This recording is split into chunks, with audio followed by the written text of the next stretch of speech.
जो एक गांव में बसे दो प्रेमियों की है। इस कहानी में उनके जीवन के संघर्ष, उनके बीच का सच्चा प्रेम और परिस्थितियों का मार्मिक चित्रण है। प्रेम की महक। गांव की मिट्टी में बसने वाले लोग बड़े सीधे होते हैं, साधारण जीवन और बड़ी सोच के मालिक जो अपने रिश्तों को दिल से निभाते हैं। ऐसा ही एक छोटा सा गांव था जहां सूरज की पहली किरण के साथ ही जिंदगी की शुरुआत होती थी। हरे भरे खेत, नदियों का कल कल बहता पानी और लोगों की निश्चल मुस्कानें उस गांव की पहचान थी। वहीं इसी गांव में थी कहानी के नायक और नायिका की मुलाकात की शुरुआत। भागन।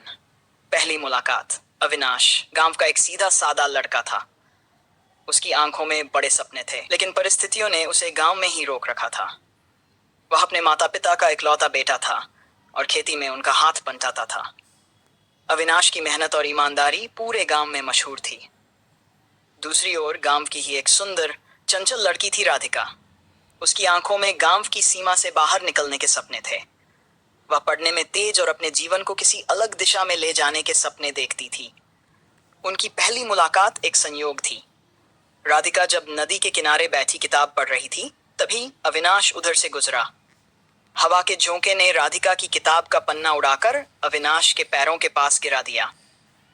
अविनाश ने वह पन्ना उठाकर राधिका को दिया। दोनों की नजरें मिली और वह पहली मुलाकात दोनों के दिलों में एक खास जगह बना गई। भाग 2। प्रेम का आरंभ। वक्त बीतता गया और अविनाश और राधिका की मुलाकातें बढ़ने लगीं। कभी खेतों में, कभी गांव के मेलों में, तो कभी नदी किनारे। उनके बीच कुछ अनकही बातें थीं जो दोनों के दिलों में जगह बना रही थीं। राधिका की मुस्कान अविनाश के दिल को छू जाती और अविनाश की मेहनत और सादगी राधिका को प्रभावित करती। धीरे धीरे उनका रिश्ता गहरा होता गया और वे दोनों एक दूसरे के बिना जीवन की कल्पना भी नहीं कर पाते थे। अविनाश ने अपने दिल की बात राधिका से एक दिन बड़े ही सादे अंदाज में कही। राधिका, तुम्हारे बिना मेरी जिंदगी अधूरी सी लगती है।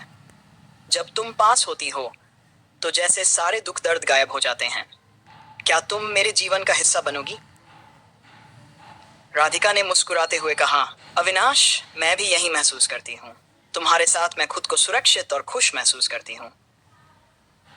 दोनों ने एक दूसरे का हाथ थामा और गांव की शांत शाम में अपने प्यार को एक नए मुकाम पर ले जाने का वादा किया। परिस्थितियों का सामना। प्रेम का रास्ता कभी आसान नहीं होता। गांव में राधिका और अविनाश के रिश्ते की खबर धीरे धीरे फैलने लगी। राधिका के परिवार को यह रिश्ता मंजूर नहीं था, क्योंकि वे चाहते थे कि राधिका पढ़ लिख कर शहर में जाकर एक अच्छा जीवन जिए। दूसरी ओर अविनाश का परिवार गांव की परंपराओं को मानता था और उन्हें यह रिश्ता किसी भी कीमत पर मंजूर नहीं था। दोनों परिवारों के बीच बढ़ते तनाव ने अविनाश और राधिका को अलग करने की कोशिश की, लेकिन उनका प्यार इतना मजबूत था कि वे सभी कठिनाइयों का सामना करने के लिए तैयार थे। एक दिन राधिका के पिता ने उसे शहर भेजने का फैसला किया ताकि वह अविनाश से दूर हो सके। राधिका के लिए यह फैसला बहुत कठिन था। वह अपने सपनों को पूरा करना चाहती थी, लेकिन अविनाश से दूर होना भी उसके लिए असहनीय था। अविनाश ने उसे कहा, राधिका, अगर तुम्हारे सपनों का रास्ता शहर से होकर गुजरता है तो मैं तुम्हें रोकूंगा नहीं, लेकिन याद रखना, हमारा प्यार इतना मजबूत है कि कोई भी दूरी उसे मिटा नहीं सकती। भागजोड़। दूरी का दर्द। राधिका शहर चली गई और वहां उसने पढ़ाई शुरू कर दी। शहर की चकाचौंध में भी वह अविनाश को नहीं भूल पाई। उसके मन में हमेशा अविनाश की यादें ताजा रहतीं।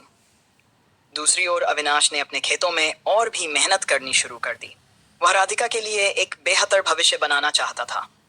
दोनों के बीच समय समय पर पत्रों का आदान प्रदान होता, जिसमें वे अपने दिल की बातें लिखते। समय बीतता गया और दोनों ने अपनी अपनी जिंदगी में आगे बढ़ने की कोशिश की, लेकिन उनके दिलों में एक दूसरे के लिए प्रेम हमेशा बना रहा। अविनाश ने राधिका के शहर जाने के बाद अपनी मेहनत से खेती में कई नए प्रयोग किए और गांव में उसकी तारीफ होने लगी। लेकिन इन सारी उपलब्धियों के बावजूद उसकी जिंदगी में राधिका की कमी हमेशा खलती रही। भाग मिलान। 3 साल बाद राधिका ने अपनी पढ़ाई पूरी कर ली और एक अच्छी नौकरी पाई, लेकिन उसने महसूस किया कि उसकी असली खुशी शहर की बड़ी नौकरी में नहीं, बल्कि गांव की सादगी और अविनाश के साथ है। वह एक दिन बिना बताए गांव लौट आई। गांव में कदम रखते ही उसने देखा कि सब कुछ वैसा ही है जैसा उसने छोड़ा था। वही रास्ते, वही घर, लेकिन अब उसकी नजरें केवल अविनाश को ढूंढ रही थीं। अविनाश उस समय खेत में काम कर रहा था। जब उसने राधिका को अपने सामने देखा तो उसकी आंखों में खुशी के आंसू आ गए। वह बिना कुछ कहे राधिका की तरफ बढ़ा और उसे गले से लगा लिया। दोनों ने एक दूसरे से कहा, अब हम कभी अलग नहीं होंगे। भाग 6। एक नई शुरुआत। राधिका और अविनाश ने परिवारों को समझाया कि उनका प्यार सच्चा है और वे एक साथ खुश रह सकते हैं। अंत परिवारों ने भी उनकी भावनाओं को समझा और उनकी शादी के लिए रजामंदी दे दी। गांवों में धूमधाम से उनकी शादी हुई और दोनों ने एक नई जिंदगी की शुरुआत की। राधिका ने अपनी शिक्षा का उपयोग गांव के बच्चों को पढ़ाने में किया और अविनाश ने अपनी खेती को और भी उन्नत किया। दोनों ने मिलकर अपने गांव को एक आदर्श गांव बनाने का सपना देखा और उसे पूरा करने में जुट गए। उनके प्रेम की महक पूरे गांव में फैल और उनकी कहानी हर किसी के दिल में बस गई। यह कहानी सिखाती है कि सच्चा प्रेम हर कठिनाई को पार कर सकता है। परिस्थितियां चाहे जितनी भी कठिन क्यों न हो, अगर प्रेम सच्चा हो तो वह हर मुश्किल को जीत लेता है। अविनाश और राधिका की कहानी एक मिसाल है कि जब दो दिल एक दूसरे के लिए बने होते हैं तो दुनिया की कोई भी ताकत उन्हें अलग नहीं कर सकती।